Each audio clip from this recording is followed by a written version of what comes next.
जरूरी है। नमस्कार, एमएनएस न्यूज लाइव में आप सभी का स्वागत है। मैं हूं आपके साथ आंचल। तो आइए देखते हैं देश और दुनिया की तमाम बड़ी खबरें। इजराइल पर हमास के हमले का जश्न मना रहा है हिजबुल्लाह।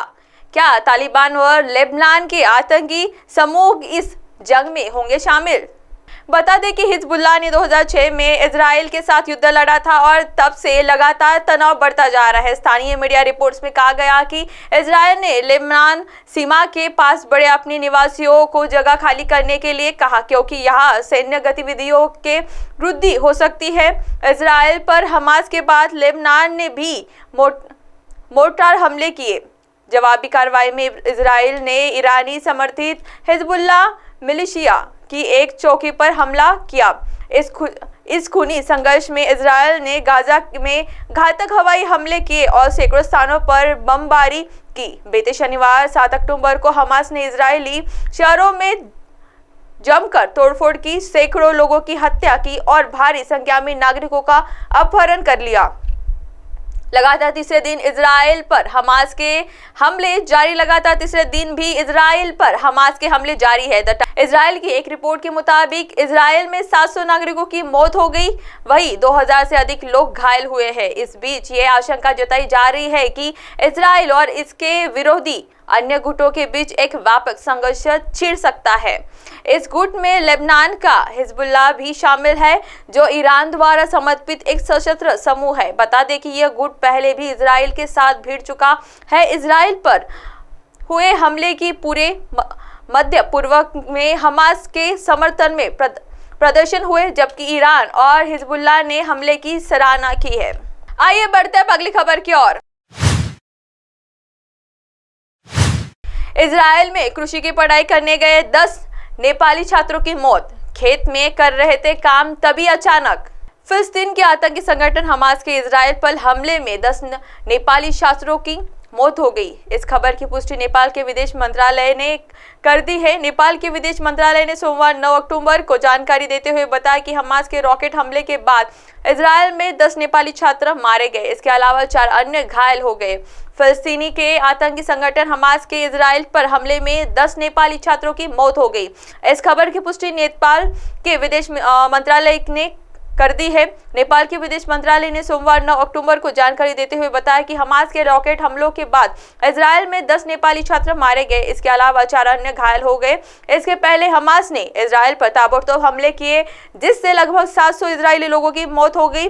वहीं इजराइल में जवाबी कार्रवाई में गाजा 400 से ज्यादा लोग की मौत हो गई।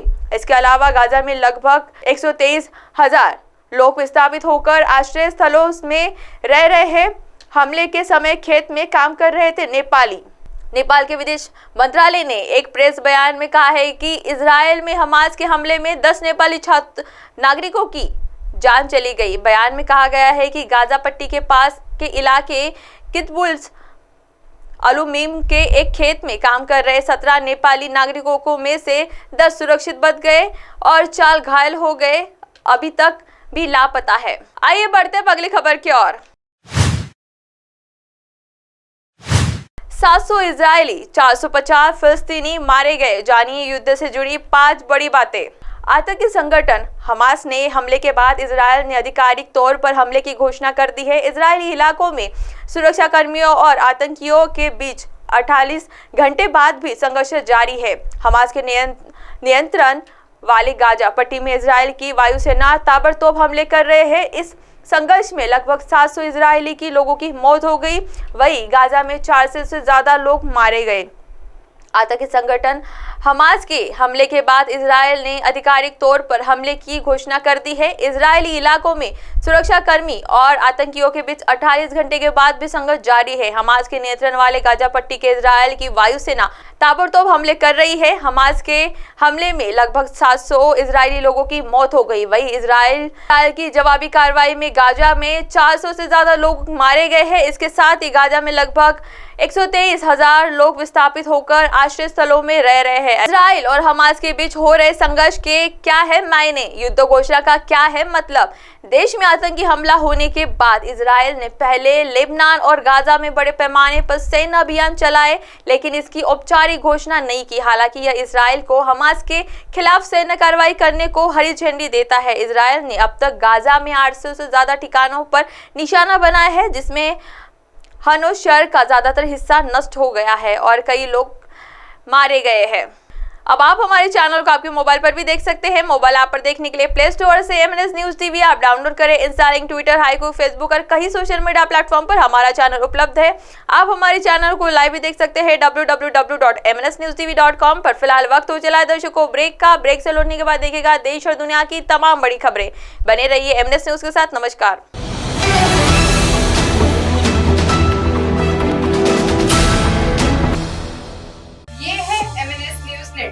और आप देख रहे हैं MNS न्यूज।